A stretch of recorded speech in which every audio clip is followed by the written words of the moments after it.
Hello students, Indian political system भारतीय संविधान के स्रोत एवं विशेषताएं पर आज हम चर्चा करेंगे। मैं doctor Nidhi Yadav, associate professor political science, government college Ajmer से आप लोगों के लिए एक और व्याख्यान की श्रृंखला में एक और कड़ी के रूप में हम भारतीय संविधान पर चर्चा कर रहे हैं। हमारा ये जो पेपर है इंडियन पॉलिटिकल सिस्टम वाला, भारतीय राजनीतिक व्यवस्था का, ये अलग अलग नामों से अलग अलग कक्षाओं में चलता है और मूल रूप में इसमें भारतीय संविधान पर विस्तृत चर्चा की गई है। जैसा कि बच्चों आप सभी जानते हैं कि किसी भी देश या व्यवस्था में शासन व्यवस्था का संचालन संविधान के अनुसार होता है। संविधान ही शासन व्यवस्था को आधार प्रदान करता है और यह जो संविधान होता है ये मात्र नियमों का खाका न होकर के राष्ट्र की जनता की आस्थाओं को अभिव्यक्त करता है। और हमारे संविधान निर्माताओं का ध्येय भी एक ऐसे व्यवहारिक संविधान का निर्माण करना था जिसमें भारत की विशेष परिस्थितियां और संकट की स्थिति में भी उसको चलाया जा सके। संविधान निर्माताओं को इस बात का एहसास था कि वे भारत जैसे विशाल और विविधतापूर्ण देश के लिए एक ऐसा विधान बना रहे हैं जो न केवल सामयिक समस्याओं और संकटों के भंवर से राष्ट्र की नौका को सफलतापूर्वक बाहर निकालेगा खी करके, वरन युग युग तक ये जो विधान हम बना रहे हैं ये देश का दिशा सूचक भी बना रहेगा। और यह तभी संभव था जबकि संविधान की आत्मा, व्यवहारिकता, निजी सांस्कृतिक धरोहर और विदेशी अनुभवों के श्रेष्ठ समन्वय से बन पड़े। बच्चे, ये हम सभी जानते हैं कि हम जो कई कार्य नवीन प्रारंभ करते हैं उसके लिए कोई ना कोई प्रेरणा, कोई ना कोई आधार हमारे सामने जरूर, या उसकी कोई कल्पना हमारे मस्तिष्क में होती है। जब भारत के लिए विधान का निर्माण की बात चल रही थी कि एक ऐसा नियमों का खाका बनाना है या वो स्ट्रक्चर ऐसा कोई बनाना है जिसके आधार पर आगे देश की शासन व्यवस्था चलेगी, तो हमारे संविधान निर्माताओं ने अनेक बातों से प्रभावित होकर के भारतीय संविधान की रचना की है। आज की क्लास में हम भारतीय संविधान के स्रोत यानी कि सोर्सेस पे चर्चा करेंगे कि sources of the Indian constitution क्या है। हमारे संविधान निर्माताओं ने संविधान निर्माण के लिए अनेक विश्व के देशों के संविधानों का अध्ययन किया और यह भी ऑब्वियस था कि संविधान की जो विचारधारा होती है या संविधान का जो दर्शन होता है उसको कहीं ना कहीं से प्रेरणा अवश्य मिलती है। और जो ये एक नवीन संविधान हमारे सामने बन रहा था, यह ब्रिटिश कालीन शासन व्यवस्था की एक महत्वपूर्ण विरासत थी। अनेक विरासतों ने देश के नवीन संविधान को दिशा भी दी है और विदेशी संविधानों की अनेक बातों को हमारे संविधान निर्माताओं ने ग्रहण किया और एक सुंदरतम संवैधानिक आलेख का निर्माण किया। अब हम एक एक करके देखते हैं कि भारतीय संविधान के सोर्सेस क्या थे। सबसे पहली बात, हम जब ओरिजिनल कॉन्स्टिट्यूशन की बात है, भारतीय संविधान का मूल दस्तावेज, जैसा आप सभी जानते हैं कि भारत का संविधान संविधान निर्मात्री सभा के द्वारा निर्मित एक आलेख है। मूल संविधान में 395 अनुच्छेद और 22 भागों में विभक्त था, जिसमें 8 अनुसूचियां थी। और इस तरह से देखें तो इसके स्वरूप की दृष्टि से कि विश्व का सबसे बड़ा संविधान कहा जा सकता है। धीरे धीरे डेवलपमेंट के द्वारा, संविधान संशोधनों के द्वारा इसके भाग बढ़ते रहे और यह अपनी गत्यात्मक स्थिति को प्राप्त करता रहा। यह हमारा मूल संविधान का दस्तावेज या ढांचा था जिसमें वित्त, संपत्ति, भारत राज्य के व्यापार, वाणिज्य, संघ राज्यों की सेवाएं, राजभाषा, इन सभी पर चर्चा कर दी गई थी। विशेष मूल बातों का समावेश इसमें कर लिया गया था। तो ये तो था हमारे भारतीय संविधान का ओरिजिनल कॉन्स्टिट्यूशन या ओरिजिनल दस्तावेज। दूसरा, हमारे भारतीय संविधान को जो मटेरियल प्राप्त हुआ या सोर्सेस के रूप में जो प्रेरणा प्राप्त हुई वह संविधान सभा के वाद विवाद थी कि कॉन्स्टिट्यूएंट असेंबली में जो डिबेट्स हुई थी संविधान, हम जैसे हमने पिछली क्लासेस में आपको बताया कि संविधान निर्माता सभा ने संविधान को बनाने में 2 वर्ष 11 महीने 18 दिन यानी कि करीबन 3 वर्ष का समय लिया। और 3 वर्ष के समय में संविधान निर्माता सभा ने असंख्य मैराथन बैठकें हुई, वाद विवाद की स्थितियाँ बनी, डिबेट्स हुई, बहुत अच्छे बातों पर चर्चाएं हुई, क्या हमारे लिए उचित होगा, क्या अनुचित होगा, या कौन से प्रावधान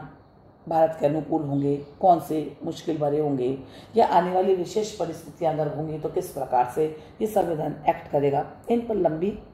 परिचर्चाएं हमारे यहाँ हुई। संविधान सभा के में जो भी वाद विवाद या जो भी डिस्कशंस हो रहे थे, इनसे संविधान निर्माताओं की उनकी इच्छाओं के बारे में पता लगता है। और यहाँ पे जो भी डिबेट्स हुई थी उसके आधार पर भारतीय संविधान निर्माता सभा ने, या हम कहें कि जब भारतीय संविधान का निर्माण हो रहा है तो यहाँ पे जो डिबेट्स हो रही थी इनका बहुत बड़ा योगदान रहा। तो यह भी हमारे लिए एक सोर्स के रूप के अंदर, रिसोर्सेस के रूप में संविधान के लिए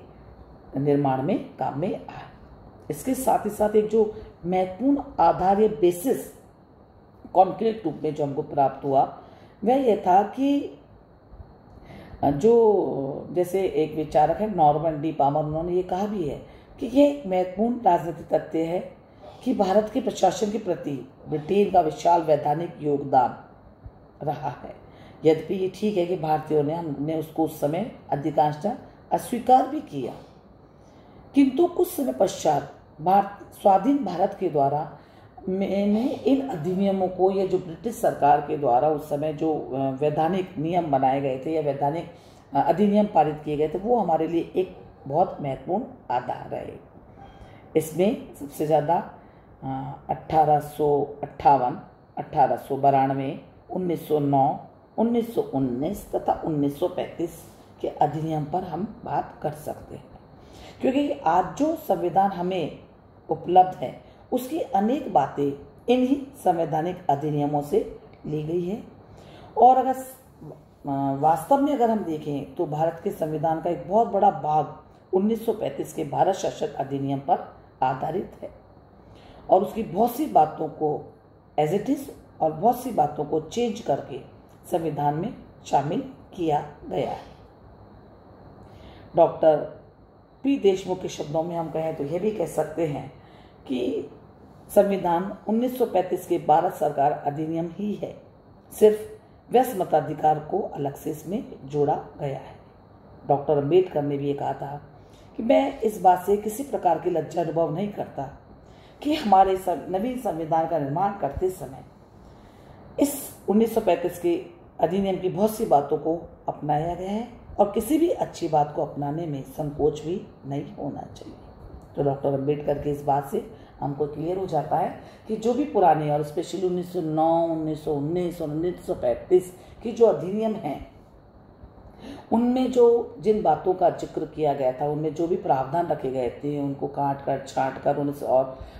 भारतीय संविधान में शामिल किया गया है। तो ये भी एक बहुत बड़े रिसोर्स के रूप में, संविधान के रिसोर्स के रूप में हमारे सामने आता है।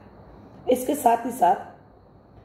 संविधान के मूल जो बेसिक जो उसका जो मूल प्रलेख था उसके साथ ही साथ बहुत सारे अध्यादेश थे, बहुत सारे नियम थे, आदेश थे और ये जो भी चीज़ें थी सब हमारे संविधान के कानूनी तत्व हैं। इसके साथ ही साथ केंद्रीय संसद ने अनेक कानून बनाए। राष्ट्रपति उपराष्ट्रपति के निर्वाचन अधिनियम,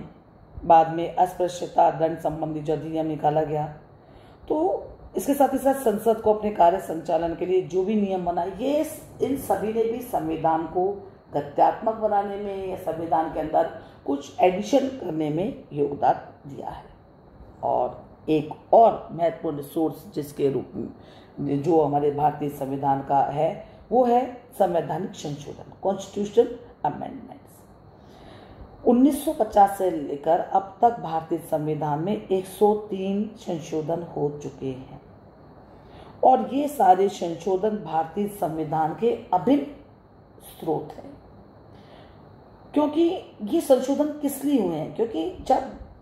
भारत स्वतंत्र हुआ है और 1950 से लेके आज तक, जब से संविधान लागू अब तक, भारत में बहुत सी स्थितियां बदली हैं, बहुत सी नए डेवलपमेंट्स हुए हैं, सामाजिक, आर्थिक, राजनीतिक रूप से बहुत, और हमारे आसपास का अंतर्राष्ट्रीय वातावरण की बहुत बदला है। नए जब नवीन प्रगति की ओर, विकास की ओर जब हम अग्रसर हुए हैं, नवीन बातें हमारे संविधान में शामिल हुई हैं, तो ऑब्वियस है कि इतने सारे संशोधन संविधान में करने पड़े। और ये सारे संशोधन ने संविधानों में एडिशन का काम किया, यानी कि कुछ नया जोड़ने का कार्य करा है,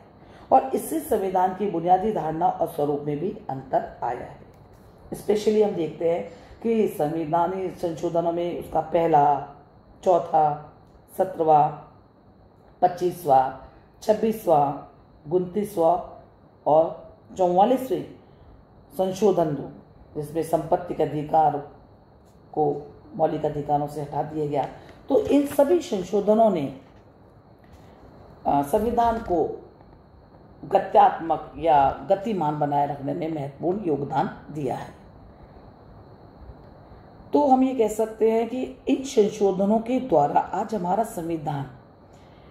आर्थिक और सामाजिक न्याय का एक महत्वपूर्ण दस्तावेज बन गया है,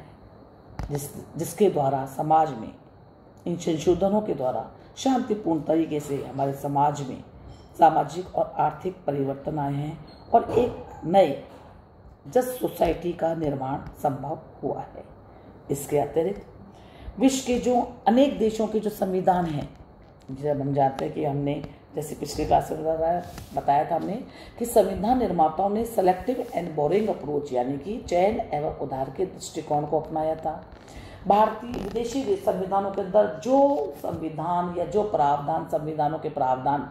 भारतीयों की परिस्थितियों के अनुकूल थे, उन प्रावधानों को एज इट इज स्वीकार किया, और जिन प्रावधानों को लगा कि भारत की परिस्थितियों के अनुकूल नहीं है, उन्हें बिल्कुल छोड़ दिया। और तीसरा तरीका वो अपनाया कि कुछ प्रावधानों को जो भारत की परिस्थितियों के अनुकूल